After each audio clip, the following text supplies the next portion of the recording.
Well, today was the annual meeting of the minds for the 5 countries known simply as BRICS. The leaders of Brazil, Russia, India, China, and South Africa got together to talk about some of the ways they might be able to work together to make moves that make a difference on the global chessboard. Now, it's only a one-day summit, but these countries together make up half of the world's population and 1/5 of the global economic output. And some of their supporters see their mission as creating a new global architecture of sorts. On the docket this year, a pretty unified front when it came to the subject of military interventionism. From Iran to Syria, the group is vehemently opposed to any outside military involvement. And they also talk about the role of BRICS in decisions regarding the global economy. Now, I want to talk about some of these things with economic analyst Gonzalo Liro. Hey there, Mr. Lira. This is a group that has really been able to speak, in some cases, with one voice on a number of issues. But quite a few critics of BRICS ask, what has this group accomplished since its inception back in 2009? Well, 2 years of existence is very little to accomplish much, so that's a silly point. People have to be worried about BRICS because of the following. They are the largest economic group on the planet. The United States economy, the GDP of the United States last year was approximately $15 trillion. The equivalent for the Eurozone was about $16 trillion. The BRICS, that is Brazil, Russia, India, China, and South Africa, account for over $18 trillion last year. That's the size of their GDP combined. Now, their intra-trade is growing at a rate of about 30% per year. That's the trade within those 5 countries. So this is very important. This is a key group that the mainstream media is not paying attention to, but ought to be paying attention to because, it's the biggest economy in the world. Now, if these 5 countries start to implement a closed trading system among themselves and exclude Europe and the United States, well, then we're going to see some serious shifts in the global economy. And I think some of these leaders also sort of feel that power, not only with trade, but with the economy, especially since a lot of them are, what we call emerging markets. And there's been a lot of talk, probably as a result of the so-called South-South Development Fund, this formation in the future possibly of a joint development bank. What are the possibilities that this could actually happen? Those 5 countries forming a bank, it seems to me they want to have an alternative to, institutions like the World Bank, which they complain has always been led by an American, the IMF, which is always led by a European. They seem to want to have an alternative. Is that viable? Yes, it is. The key issue of the summit is that they're going to be signing agreements to trade among themselves in their own currency and have swap agreements, that is, currency exchange agreements between their central banks in order to swap the excess currencies they accumulate of each other's denomination.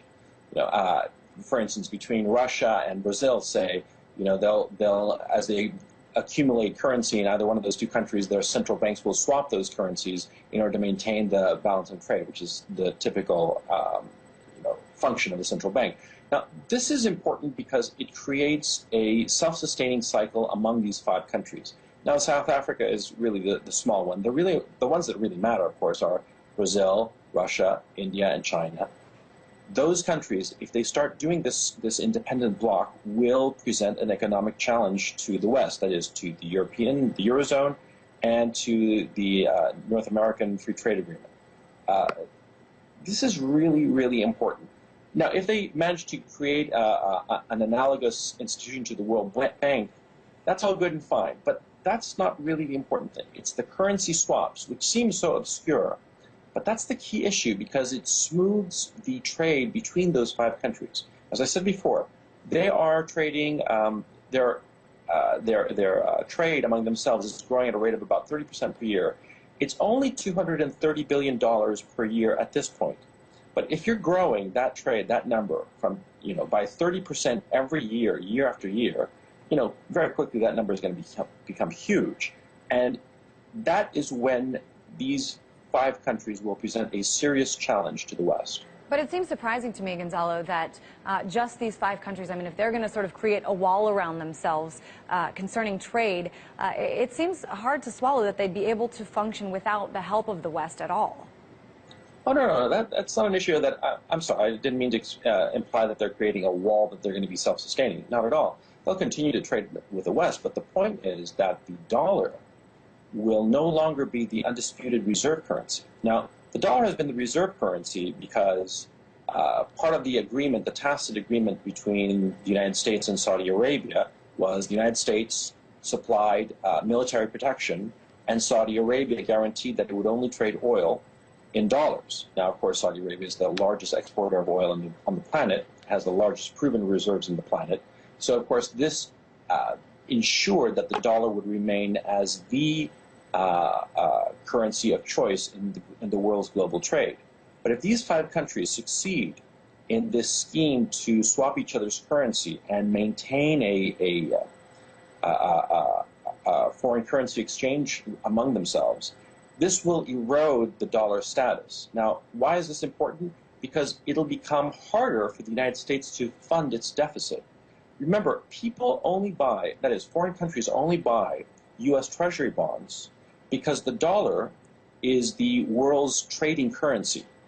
Now, if that status is eroded, if the dollar is no longer the world's reserve currency, if it becomes atomized among the Brazilian real, the Russian ruble, the Indian rupee, and so forth, then there will not be that need to buy treasury bonds, because after all, foreign countries are buying treasury bonds because they need those dollars in order to buy oil and other commodities which are currently priced in dollars.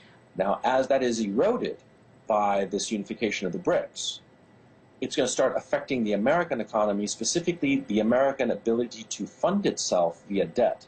And that will put added pressure on the Federal Reserve to go into printing press mode and print up more dollars, and thus accelerating the decay of the dollar as the reserve currency. Well, let's talk to, certainly this tipping the scales of the economy is one of the most important things that these countries talk about. But they also seem to want to make sure that the rest of the world knew their position on military interventionism. Certainly China and Russia already had that opportunity at the United Nations. But they made sure that everyone knew that all BRICS countries are unified in the fact that they are vehemently opposed to any sort of intervention in Iran, in Syria. Why do you think that this is necessary for them to sort of put that out there? Well, because they depend on Iran for their oil. I mean, both India and China, the #1 supplier of oil to India and China is Iran.